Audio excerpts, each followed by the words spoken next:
So you want to start training for a half marathon? Well, you are in the right place because I ran 2 last October and I'm going to share with you some things that I wish that I knew before I got started. It's kind of going to be everything you need to know about getting into running if you are interested. So the first tip I have is to start with a plan. It's a lot easier to achieve this type of goal when you have it written out and you plan out your running days, so then you can hold yourself accountable to that. And what I want you to do is pick a race in the future. Ideally, it's going to be 3 or 4 months away from now. That gives you 12 to 16 weeks to train because your body is going to need to adapt to the miles as you gradually build up to a longer distance. So pick your race day first and then make a plan that works backwards from that. What I did is I ran Monday, Wednesday, Friday, and then I chose to do my long runs on Sunday because I wanted it to mimic the race day because my race day was on a Sunday. So it just kind of tricked my body into noticing that I'd be running longer distances on that Sunday. And I actually used just a free training plan that I Googled up online. And I also used ChatGPT and I would play around with it and see how it would generate it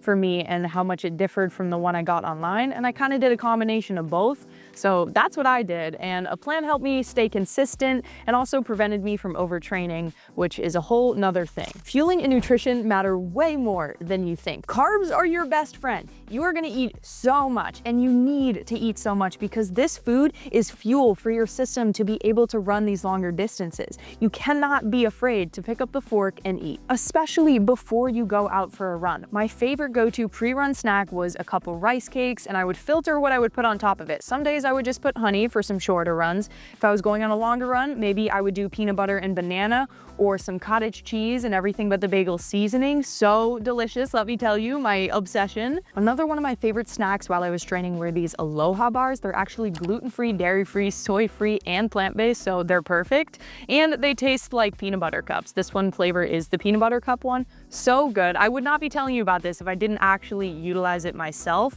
So I really like this brand. I do have a code if you want to get a discount. You can use my code. I'll leave the link in the description as well. And then as I started to build up to some longer distances, I realized that you actually have to be fueling throughout your runs as well. For runs that are longer than an hour, 90 minutes, and when you start to get up there, you need to start fueling midway through. And this kind of fuel could be something like gels, gummy bears. I did Rice Krispie treats, something that had that sugar in it so that could break down and turn quickly into energy and just keep pushing me through. And let me tell you, when you don't fuel, when you're on these long runs, your body is going to be screaming at you and it's not going to be great. For example, when I did my first race, about 12 miles in, I was hitting that wall. I had 1 mile to go and I quite literally felt like my body was going to give out on me. And it's because I didn't fuel properly at mile 9 in the way that I should have. I didn't have enough in my system, but I managed to crawl my way off that finish line and I got food right after, which also brings me to my next point, that post-run fuel is also so important for recovery. You need carbs to replenish the glycogen in your system, and you also need the protein to repair your muscles. Running puts a lot of stress on your body, so you have to be intentional with the fuel that you are putting into it. Do not be afraid to eat more during your training. Don't feel ashamed of it either. You need this. Your body needs this in order for you to produce such a high outcome. Hey there, jump scare. Sorry, but I just wanted to say I'm so glad that you are here. I'm currently building this awesome community here on YouTube focused on health, productivity, and all that kind of jazz. And if that's something that you are interested in and you want a best friend that is going to push you forward and encourage you to get yourself out of your comfort zone, then I highly encourage you to stick around and subscribe to this channel. But enough of that self-promo. Let's stop jibber-jabbering and get back to the video. Don't forget about your electrolytes. When you sweat, you're not just losing water, you're losing sodium, potassium, and magnesium, and these are electrolytes that we need to function in our everyday life because they help with your muscle function, your cramp prevention, and your overall endurance. For shorter runs, water is fine. We do need a lot of water when you are running as well. But on those long run days or the really, really hot and humid ones, it's important to make sure you are fueling with electrolytes. And you can do this by eating some extra food that has some electrolytes in it, or you could get those electrolyte drinks or packets and mix them into your water. I'll put some links down below to my favorite electrolyte electrolyte brands and the ones that I use during my training if you are interested in checking them out. This is actually huge, and it's something I really do wish somebody told me before, and it's to not compare yourself to the other people who are running online, especially not the running influencers, okay? I was in college. I was able to dedicate the time to go out on those long runs on the weekend because I wasn't balancing a full-time corporate job or anything. These running influencers, their entire job is to run, okay? So when you see somebody that is able to put all of this time and effort into this training and this recovery, and they seem to be able to just knocking out marathons back to back, that is not sustainable for the average person. And you cannot compare yourself to what you see these people doing online. And that's something I struggle with a lot. And you have to put things into perspective, okay? You really do, because if you let all of that get to you, you're gonna be constantly thinking, well, I'm not doing enough. I'm not running like they are. I am not getting their proper recovery. How are they not getting injured? They have a whole support team backing them up to not get injured. They are able to go to all of these different therapy appointments and PT and whatnot, which is also why it's so important that your training plan is unique to you. That is their job, and they make it look easy. And this isn't something that's easy, but the fact that you're here, like, I'm so proud of you for this, for even thinking about this and watching this video, because that is a step towards you achieving something bigger than yourself right now. Rest and recovery is training too. Rest days are not slacking. I don't want that in your mind at all. They're actually super duper important for you, for your body to repair itself and to make sure it feels good enough to go on that next run. So really make sure you are prioritizing your sleep. That is the #1 best recovery tool. So let's go for that 6 to 8 hours, no screen before bed. Whatever you can do to really maximize your sleep is going to be huge. You can also do some active recovery like walking, yoga, mobility work, maybe a light cycle. And rest days are a part of the plan, okay? I don't want you to have this mindset where you feel guilty when you are not running, when you are not working out. I guilted myself forever doing that kind of stuff. And now my body is at a point right now where I'm forced to rest. I am forced to recover because I pushed myself a little too much. Stretching and mobility will keep you healthy. You want to do dynamic warm-ups over static stretching before you go on that run. And when I say dynamic, it means like we are moving our body through the stretch. So we're doing leg swings, we are doing air squats, maybe we're doing a couple lunges, stuff that is going to prep your body for the work that you are about to do.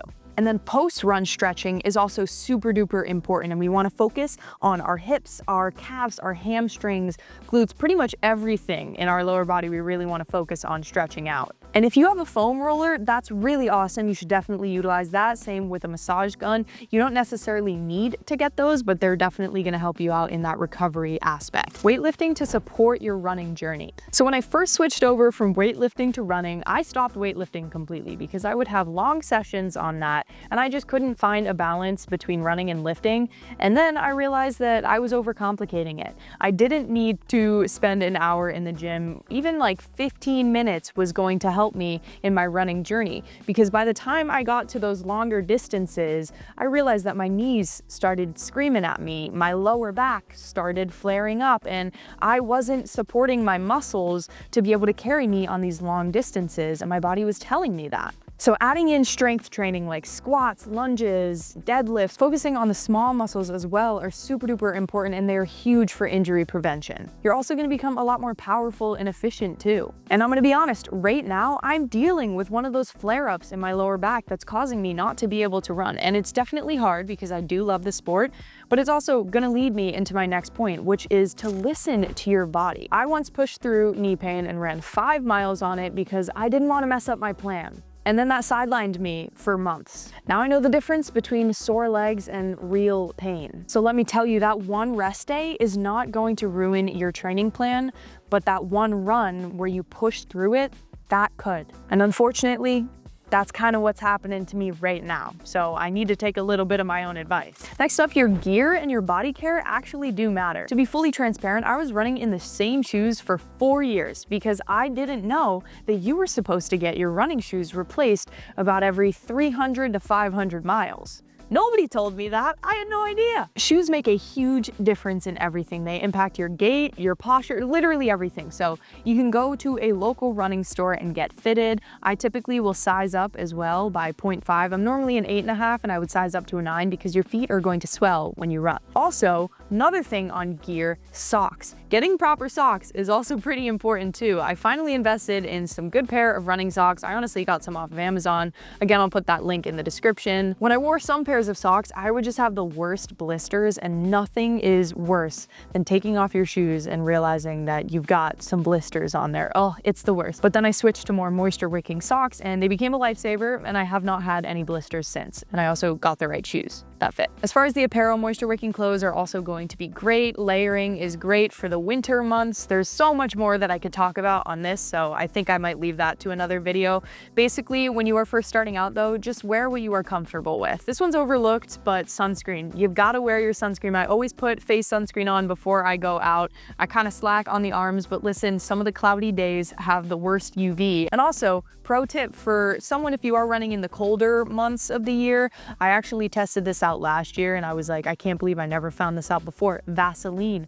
Lather yourself up with that Vaseline. It will prevent the chafing, the windburn, all of that stuff. And it was honestly a game changer for me, and it kept my skin pretty soft after too. And hey, I do want to say, this is your journey. Everything I'm saying, I'm speaking from my experiences and things I wish I knew, but you get to decide what you take, what resonates, what you want to implement, and how you are going to approach your own journey.